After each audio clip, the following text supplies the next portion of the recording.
দিদি, খেলো না গো আমাদের সাথে একদান।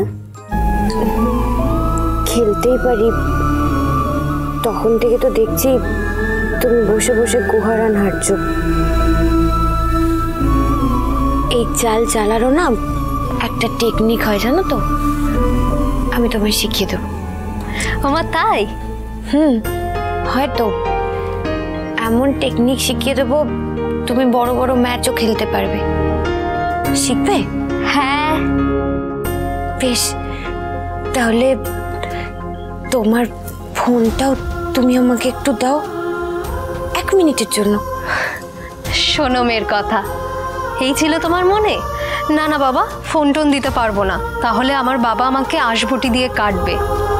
কাকু কত ভরসা করে তোমাকে আমাদের এখানে রেখে গেছেন, বলেছেন তোমাকে যাতে ফোন টোন দেওয়া না হয়। এমনি খেলার হলে খেলো, না হলে ছাড়ো। একটু দাও না গো, বাবার সাথেই তো ফোনে কথা বলতাম, দাও না ফোনটা। এই তো আমি এসে গেছি।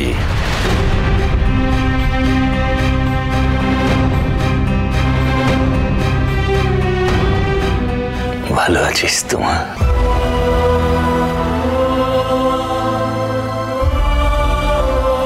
আমি জানি তুই আমাদের উপর রেগে আছিস, কিন্তু বিশ্বাস কর মা,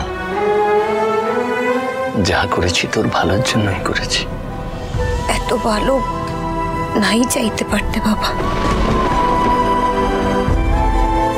আমাকে এত দূরে পাঠিয়ে দিলে। তোর কি মনে হয় তোকে পাঠিয়ে দিয়ে আমরা শান্তিতে আছি? না রে মা, সারাক্ষণ ধরে তোর চিন্তা করছি। তোর মা তো সারাক্ষণ ধরে কান্নাকাটি করছে, সেই কারণেই তো আমি ছুটে এলাম। কাসাই, তোকে আমরা সবাই ভীষণ ভালোবাসি রে, এই নিয়ে কোনো দ্বন্দ্ব রাখিস না মনে। দাউদা, ও আমার মেয়ে বৌমাদের কাছে থাক, গল্প গুজব করলে মন ভালো থাকবে, তোমাকে দেখলে আরো মন খারাপ হবে। চলো চা মিষ্টি খেয়ে নেবে। ভালো থাকিস মা।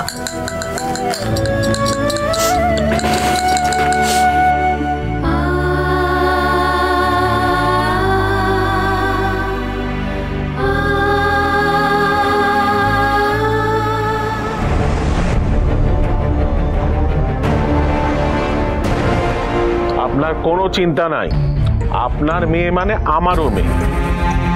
কাসাই মা এই বাড়িতে নিশ্চিন্তে নির্দ্বিধায় থাকবে। আরে আপনার কাছে কত লাখ লাখ টাকা আমি নিশ্চিন্তে বন্ধক রেখে গেছি, আর আজ আপনি আপনার সবচেয়ে মূল্যবান সম্পত্তি আমার জিম্মায় রেখেছেন। তার কি অনাদর হতে দিতে পারি? এই বাড়িতে কড়া পাহারা আছে, না তো আপনার মেয়ে এই বাড়ি থেকে পালাতে পারবে, না তো কেউ ওকে তুলে নিয়ে যেতে পারবে। লক্ষ্মী ঝাঁপি প্রতিদিন সন্ধ্যে 6:30টায় স্টার জলসায় ও জিও হটস্টারে।